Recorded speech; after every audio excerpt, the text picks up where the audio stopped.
Naghain si Senador Robin Padilla ng panukalang batas na naglalayong tuparin ang mandato ng 1987 Constitution na ipagbawal ang political dynasties sa bansa. Sa isang pahayag nitong Lunes, sinabi ni Padilla na ang kanyang motibasyon para sa paghahain ng Senate Bill No. 2730 ay ang paniniwalang panahon na upang baliin ang mga hadlang na pumipigil sa pinakamahusay at pinakamaliwanag sa paglilingkod sa sambayanang Pilipino. Sa pagbanggit sa isang Harvard Academy Research Study, sinabi ni Padilla na ang mga political dynasties ay nagmumula sa tendensya ng mga elite na magpumilit at magparami ng kanilang kapangyarihan sa paglipas ng panahon, na sumisira sa bisa ng mga reformang institusyonal sa proseso. Ayon sa senador, ang mga political dynasties, sa katunayan, ay naubos ang mga mapagkukunan upang makamit ang pang-ekonomiya at pampulitikang pangingibabaw habang sa parehong oras ay nakompromiso ang kompetisyon sa politika at pinapahina ang pananagutan. Ayon din kay Padilla, ang isa pang pag-aaral ni Tusallem at Pei Aguirre noong 2013 ay nakasaad na mas mataas ang pondo ng Kongreso sa mga lugar na may mas maraming political dynasties.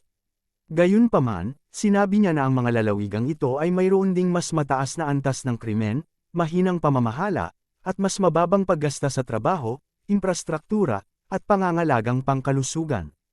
Ang SB No. 2730 ay naglalayong labanan ang mga problemang ito.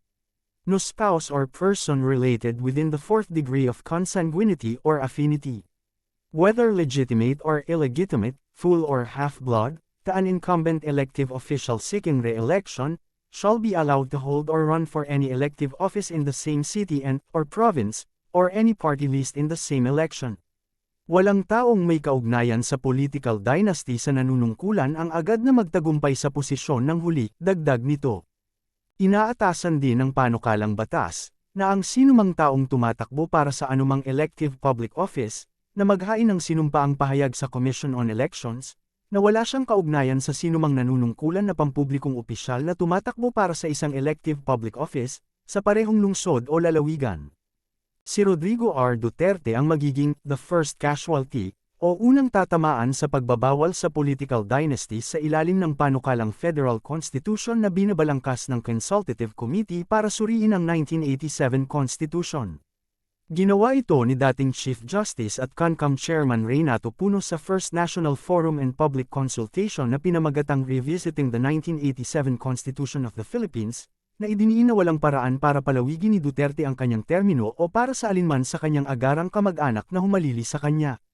Sa kanyang pagsasalita sa harap ng mga abogado sa Manila Hotel, ipinunto ni Puno na bagamat nabigo ang CONCOM na bumoto ng nagkakaisa sa maraming issue, ang pagbabawal sa political dynasties ay hindi isa sa mga ito, the first casualty, sa regulasyon ng mga political dynasties.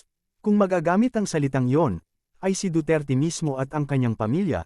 Sa ilalim ng pagbabawal na ito, ang Pangulo ay hindi maaaring palitan sa pwesto ng sinumang miyembro ng kanyang pamilya sa loob ng kanyang pangalawang consanguinity o affinity. Binigyang diin din ni Puno na mismong si Duterte ang nagsabi sa mga ulat ng media na iginagalang niya ang hakbang ng CONCOM para i-regulate ang mga political dynasties.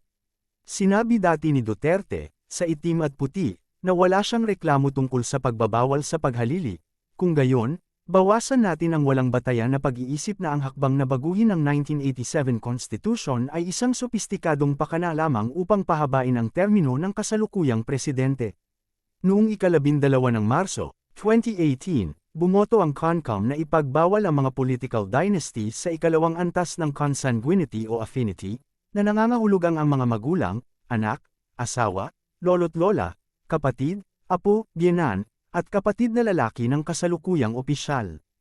Ang in-law ay hindi maaaring tumakbo ng sabay-sabay o magtagumpay sa isa't isa sa panunungkulan. Tiniyak din dati ni Puno, sa mga naunang press conference noon, na walang holdover na probisyon sa ilalim ng panukalang Federal Constitution. Sinabi niya na, sa oras na lumipat tayo sa isang federal na anyo ng gobyerno, isang bagong pangulo ang iboboto. Ipinunto ni Puno na ang mga limitasyon sa ilalim ng 1987 Constitution ay magiging binding pa rin.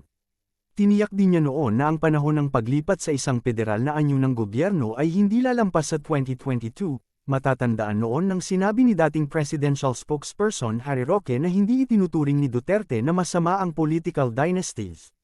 Bago nanalo noong May 2016 elections, si Duterte ay alkalde ng Davao City ng mahigit 20 taon. And then alam naman natin na yung ano nila is para lang makita ng mga tao na nandyan pa sila, na kumakapit sila, kapit-tuko sila sa kapangyarihan.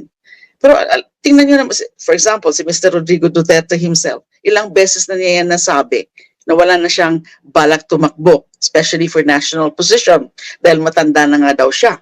At bakit mukhang nag-iiba na naman? Nakaka-insulto yan sa ating political system. Alam naman nila na problema na yung proliferation ng mga political dynasties. Sa Senado lang, meron na tayong mga nakikita dyan na mga members of political dynasties. And then dadagdagan nila and lalampasan pa nila dahil 3 sila. Yung iba, 2 lang eh.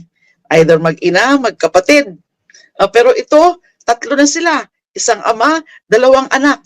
Masyado nilang binabastos yung ating political system. At lalo na binabastos nila yung konstitusyon. Malinaw naman sa konstitusyon na bawal dapat ang political dynasties. Now, after so many years, after the enactment of the 1987 Constitution, kaya hindi pa rin ginagawa yung mandato sa konstitusyon na dapat mag-enact ng anti-dynasty law. Kaya lumalala ang problema natin tungkol sa political dynasties. For every elections, dumadami yung mga magkakapamilya lang na sabay-sabay na nagkakandidato. And then here comes the Duterte clan na, hoy, tatalunin namin kayo kasi kami 3, kayo 2 lang, kami 3. So ano to? Bastusan na ng harap-harapan sa ating konstitusyon tsaka sa ating political system. Ang daming aayusin sa political system, lalo mo pang pinapalala. At ang tingnan po natin dito yung intensyon. Ito bang mga Duterte tatakbo to ng senador para makapagpasa ng meaningful pieces of legislation? I don't think so. Ginagamit nila ito, gagawin nila yan for their protection, para gagawin nilang leverage yan, para makuha nila yung gusto nilang gawin. At yun po, no? At kung magkaroon ng opportunity na mapatalsik po si President Marcos, gagamitin po nila yung pwesto na yan. Yun lang po yan. Huwag na nating palalimin pa, no? Kasi kahit programa, hindi na magsasabi yan kung anong plano nilang gagawin. Kasi wala naman po, nag-congressman na itong isa, nag-presidente itong isa, mayor isa. Wala naman pong mga malalim na mga programang inilabas at ginawa.